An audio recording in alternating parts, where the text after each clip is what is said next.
We some couple of minutes late, but hopefully we'll have a meaningful share tonight.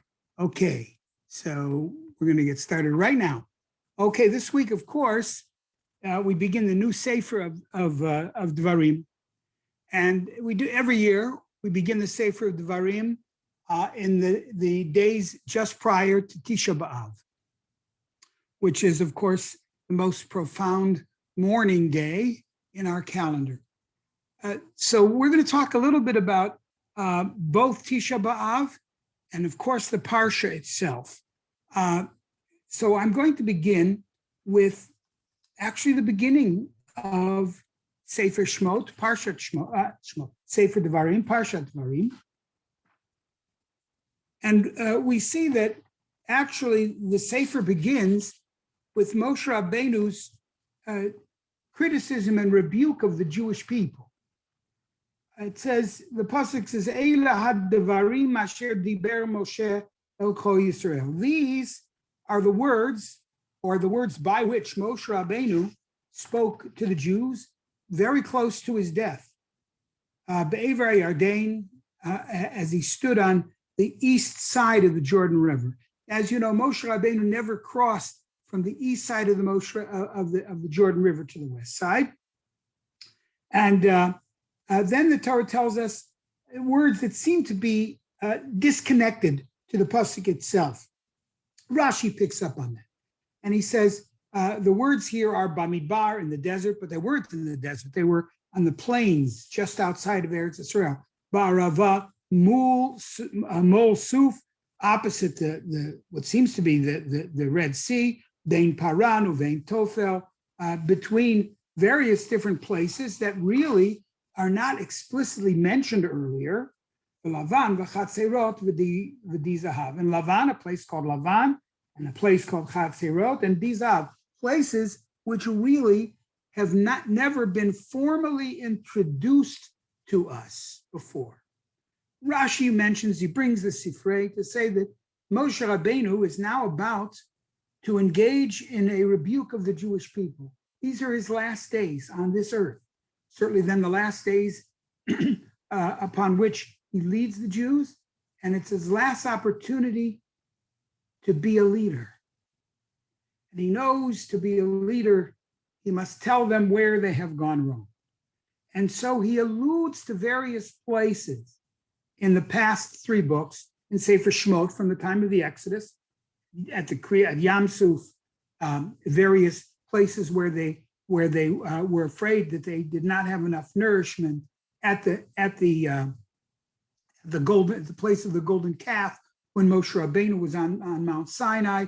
All of these different places, the Jews could not bear to just have the patience to follow, and that led, of course, to turmoil. It led to a lot of dissension, and it led to a lot of deaths. So Moshe Rabbeinu, instead of saying, I'm going to go out and I'm going to have everybody love me, Moshe Rabbeinu decides he's going to review with them, of course, their greatness. But more than that, as far as he was concerned, he was going to review with them the errors of their ways, both as individuals and as an entire people. And then Moshe Rabbeinu continues, and he says that he reminds them that one of the most important single elements of their peoplehood is their court system. They were to establish judges. Now we know that from Parshat Yitro. We know that Moshe Rabbeinu established judges because he himself engaged in the impossible task of trying to micromanage the entire judicial system for 600,000 people. And his father-in-law, Yitro, informed him that no, that's not how it's going to work. You have to set up an entire system. Of course, the law, Moshe Rabbeinu knew. The administration of the law, Moshe Rabbeinu needed help. He needed people beneath him to be able to administer the law as it should. Now, he says to them, among other things, Lo taguru mipnei ish. You should not be afraid. As a judge, you may not fear anyone. You may not be immobilized. You're going to have people who are wealthy, powerful, people who are used to getting their way. Well, we know that's true. It's in every society, Jewish and non-Jewish. So he tells them, you may not fear them. You have a judge. The judge has to be a person of such integrity that their own personal danger that they might be in is secondary to the rendering of the right law. And Pasuk Tet Zayin, Moshe Rabbeinu says, "Va'atzaveh et shoftechem, I commanded you." Perak Aleph, Pasuk Tet Zayin, Va'itahi, at that time, I lemor shamor ben achechem. You must listen. The judge, those who are in charge of the law, must listen to the court cases. Ben achechem ushvatetem tzedek, and he says tzedek. You must render decisions that are based upon righteousness. Righteousness means to say that we do not look at who the litigants are, but rather the validity of their case.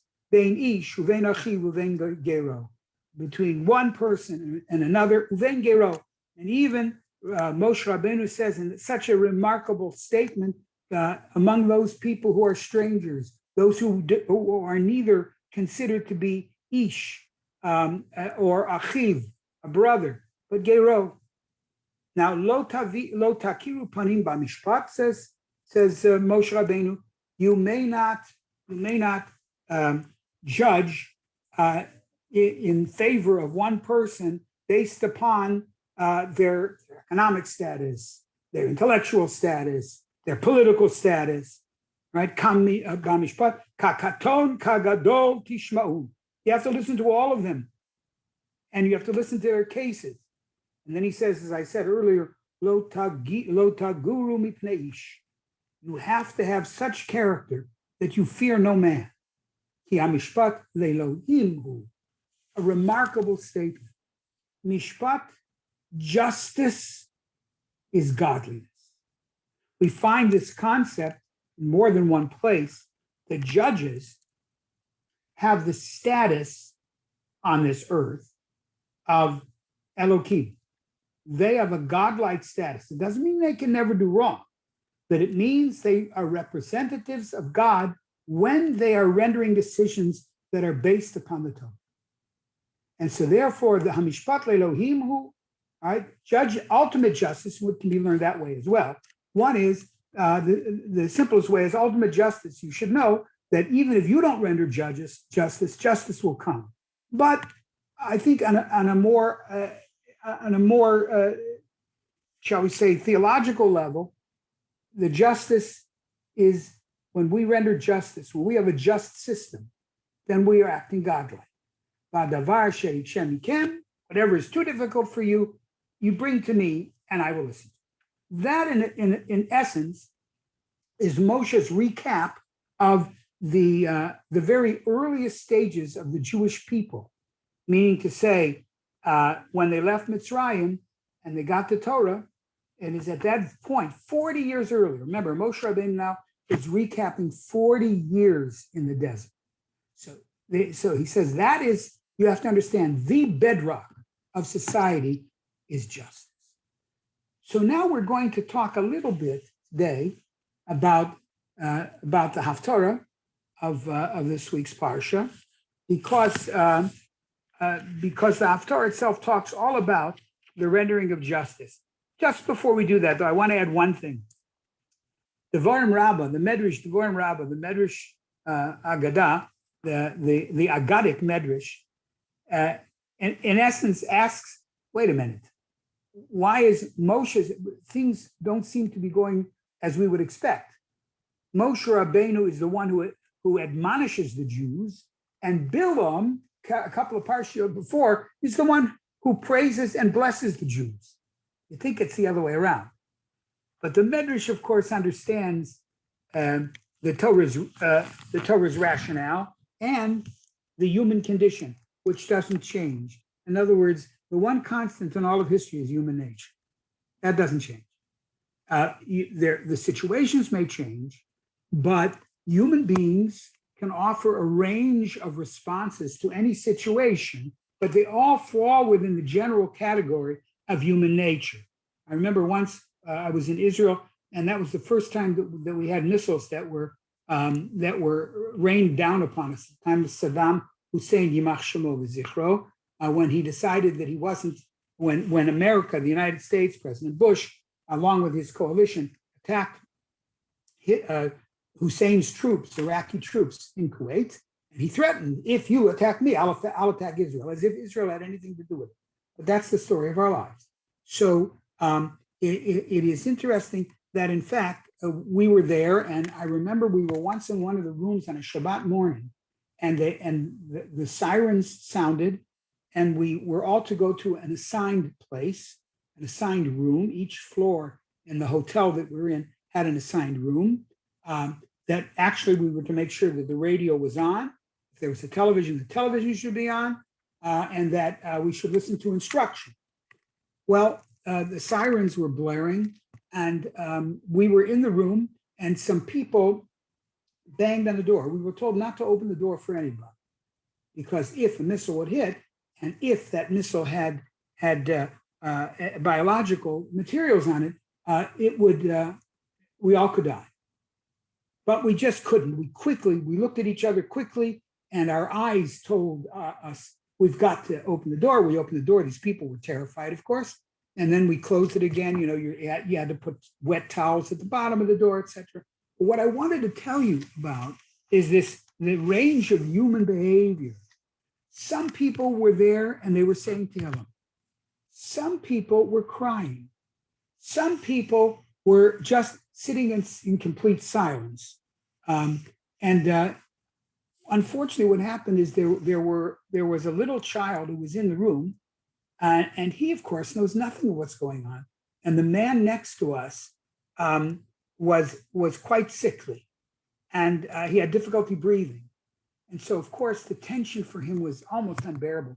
This child ran through. He was a 2 or 3 year old, and he either stepped on the man's foot or kicked him in the leg by accident. And the person, in his nervousness, lashed out at the child. The father of the child sees it, and he goes to, you could see brewing this tension.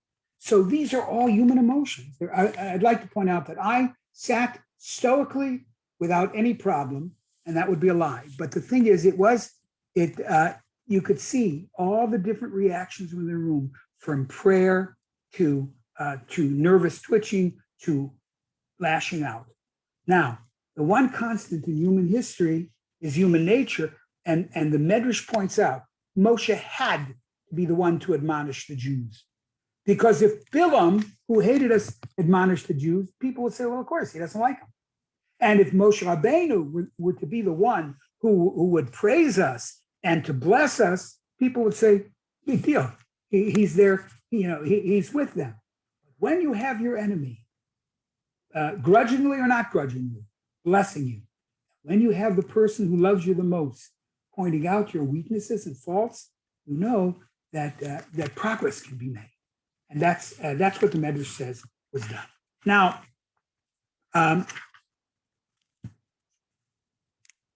we're going to take a look at,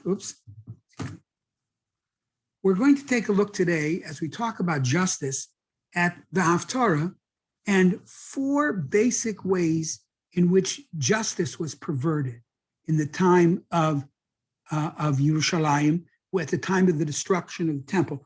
Probably in this case, the Medrash is referring to the Second Temple. Much of what although of course the first Beit HaMikdash certainly is extremely important in Jewish history, but much of the failures that brought about the destruction of the second Beit HaMikdash have to do with that second Beit HaMikdash. So we're going to take a look now at one portrayal of society. Usually what we have to understand is that society doesn't just break down of its own accord, but the breakdown of a society comes, according to Yeshayahu, who records it, and according to according to the Midrashim that we have it breaks down slowly. So now, of course, on each Shabbat Chazon, and this Shabbat is called Shabbat Chazon, and as I've mentioned many times, the word Chazon is to see, v'techezena einenu b'shuvcha Tzion, that we pray that may we see, may we use that gift that God gives us, the idea of vision. Yeshayahu had the gift of vision, Chazon, of seeing things both beautiful and in some cases, those things which will be horrific. He saw in his Chazon, in chapter Vav, he saw he saw the Kisei HaKavod. He saw the heavenly angels. In chapter 11 of Yeshayahu, he sees the time of Mashiach. But here, in Perek Aleph, which we read on Shabbos, he sees the total breakdown of the society. And he begins by saying as follows, Eicha haita lezona kirya ne'emana. Perhaps of all of the Nevi'im, they don't need me as a literary critic, I must tell you. But Yeshayahu is very often the most sublime of all biblical literature. Listen to what he writes. How could she have become a zonah? A zonah is a prostitute. Kirya ne'amana, the city that was once faithful. He's now portraying Jerusalem in the time to come. The destruction is not immediately on them, but he sees it through the gift of Chazon. Notice what he does. He uses two words that are literally antithetical, zonah and ne'amana. The most sublime of all human interaction would be that of two people who love each other intensely, and they are they express that love through intimacy, husband and wife, through intimacy. What is a zonah? A zonah is a prostitute.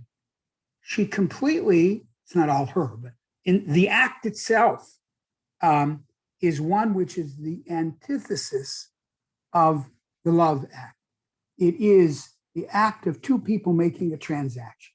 She provides a service, he provides the money to pay for the service, and the city itself becomes the zonah. The city becomes a metaphorical prostitute going to the highest bidder. And once he says, Kirya ne'amana. At one time, it was the most faithful of cities, faithful to each other, faithful to God.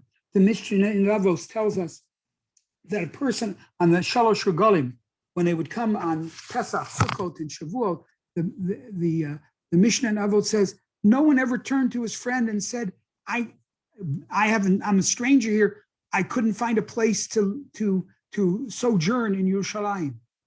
All right? He couldn't say that because everybody had a place. And Chazal tell us various different ways that people set out, so to speak, their welcome mats so that every Jew would have a place. That city that was faithful to both people and to God has now turned into a prostitute. And he says, Meleati mishpat. At one time, it was filled with justice, tzedek yalimba, and righteousness dwelled within it. And then he says, but what happened? Kaspech haya lesigim. Your money became dross. It became counterfeit. It became adulterated. In other words, it was once silver, and then people, what they would do is, they made. It wasn't like we have a mint today. In those days, there were places and people that made their own money, so to speak. And the Medrash tells us how this breakdown takes place, and he explains also how society breaks down, and says as follows: a man would go into a shop, and he would want to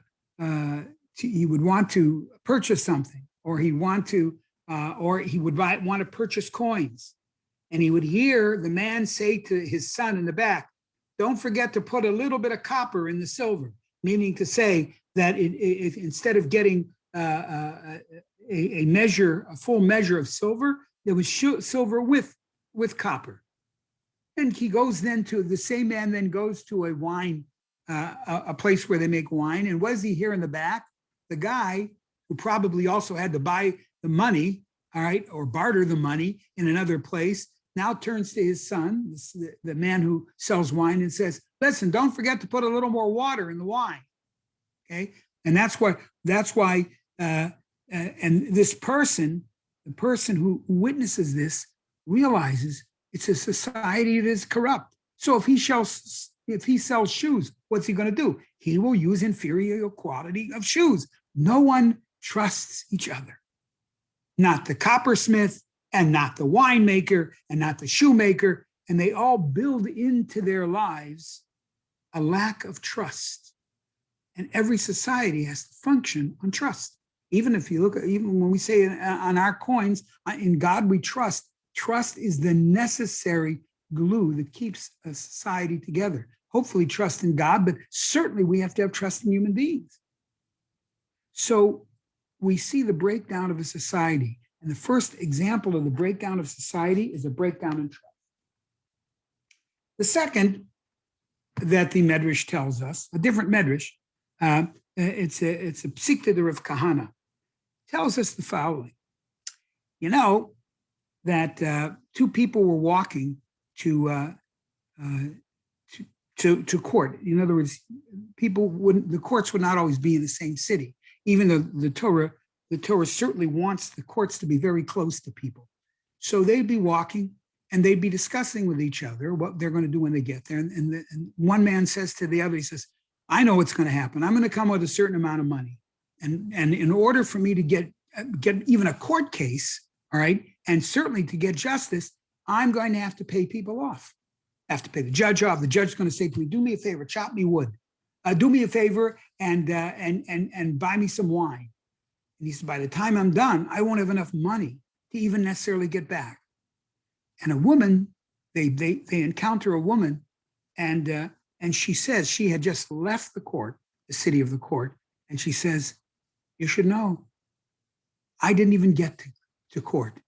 That I had a court case, and they wouldn't even listen to my court case at all. I wasn't worthy of it. So there's a breakdown. The first breakdown, of course, that we mentioned is the breakdown of a lack of trust, right? Bogus coins.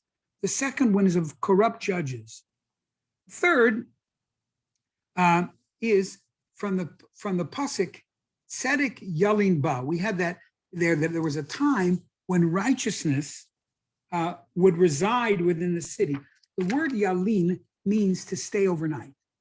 The word Yalin means to stay overnight. From that we get the word Malon. Malon means a place, makom, mem, the place where you stay overnight.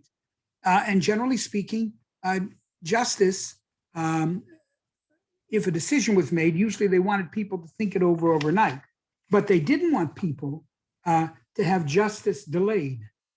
As you know, as our common statement goes, justice delayed is justice denied.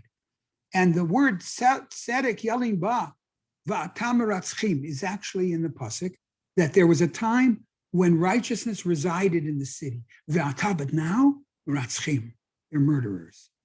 So Rav Yonasan Eibishitz, who lived in the 18th century, said, here's how he interpreted the pasuk. Tzedek yalim ba, says Isaiah, he said there was a time when righteousness resided. Here's what tzedek yalim ba means now. Tzedek is put off. All the courts, everything is put off. Not today, mañana, we'll do it another time. But, says Rabbi Yonatan, in a city that has become so corrupt, so faithless, murder they're very good at. That they do quickly. That they don't put off. Justice is always delayed. So that's the third type of shall we say, failing in justice. The first is the corruption of the economic system. Buying, selling, the products become either worthless or certainly inferior. The second is that you have corrupt judges who, before they render the case, they will render the case, but they expect something in return. All of this is against what Moshe Rabbeinu had stated. He was very clear in our parsha. Third thing is that justice would be delayed. That whenever they got around to it, they take care of the case of the widow, of the orphan, of the just the common man. Oh, but when it came to rendering, unfortunately, putting end to people's lives, that they did right away. Now, the last one is the Gemara in Bab Metzia. Gemara in Bab Metzia, Daf Lamed says as follows. In a number of places in the Talmud gives reasons why Yerushalayim came to its end. Why, in the end, was it destroyed? And there are many opinions offered. But one of the opinions which is offered, one is a number of them are in the Gemara in Shabbos. This one happens to be the Gemara Bab Metzia. Lo charva Yerushalayim. Yerushalayim was only destroyed el al she'amidu divrehem al din Torah. It was destroyed because they insisted on the strict letter of the law. That would seem to be antithetical to injustice. To work with the letter of the law is important because the law has to be followed. People can't just do whatever they want to do.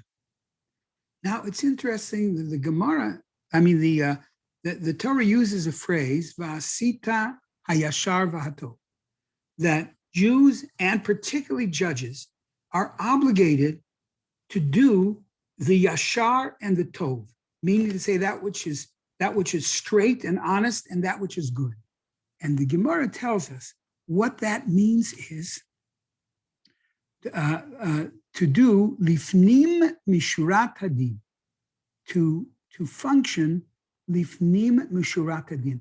Now, a lot of people translate that and interpret it as, and it's workable beyond the letter of the law. In other words, you have to go beyond the letter of the law. But I don't think that that's the meaning of this particular phrase. It means, lifnim means within the letter of the letter of the law, within the line of the law. Unfortunately, a lot of times people render the law, but they don't understand and they don't even think about the purpose of the law, the purpose of rendering a judgment. And so they say, well, this is the law, this is what you do. But it's much deeper than that. The idea of asita hayashar v'hatov is that we have to look within the law. The law wasn't just shall we say, a blatant statement of what people should do. It was created by HaKadosh Baruch Hu as a means of becoming godly ourselves, to become like Elohim. And so therefore the Gemara tells us when Jerusalem just became, look, that's the law, and all the judges said, that's the law, that's it, with no compassion, with no feeling for people. Now, admittedly, you cannot pervert the law if you feel sorry for a sick person or for a person who may be poor. You have to take care of that some other way. No question about it. You cannot say, well, he's poor, so I'm going to render the case in his favor. But you can resolve that in some other way. But it became to the point that we became almost robotic in the rendering of halachic decisions. And that leads to an uncaring society, very uncaring society. And I'll just conclude with the idea of, people did bring korbanot. Yeshayahu talks about it in our first parak that we're going to read this Shabbos. They brought korbanot, okay? But HaKadosh Baruch Hu said, Lama li rov zivchechem yomar Hashem. What do I need all this for? You think you're making me better, fatter, or more nourished? You're not. It's once again, not the ritual of bringing the korban. It's lifnim. It's what's inside of the person when he brings the korban. He does wrong. We all do wrong.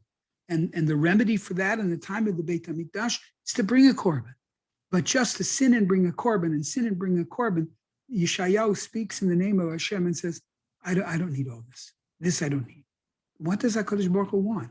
He wants panima. He wants what is within, what's inside ourselves, and that we should never reduce our rituals, our practices to ritualism. Rituals all should be designed to represent an idea and a value that is precious. That's what rituals do. Anything from a mezuzah to tefillin to Shabbos candles, they represent, let's say on Sukkot, we have many rituals. If all it is just the non-thinking bringing of a ritual, that becomes ritualism. Rituals then within certain people become an end in itself. And for some people, the law became a law in itself in Yerushalayim. The trick is that rituals, which we call mitzvot, of course, there is the way they're to be done, but then there is what the values they are to inspire within us. And similarly, the law and the halacha and doing mishpat is very important, very important. But we have to never forget that there are people who are affected by those decisions. And apparently, in Yerushalayim at that time, they didn't. So may it be that we always look lifnim mishur b'adin. Let us look behind, within the law. Let us also, not just the law itself, which is very important, but within the law. And by doing so, we'll look within the person, see their pain, see their suffering, and try to help bring them joy as well.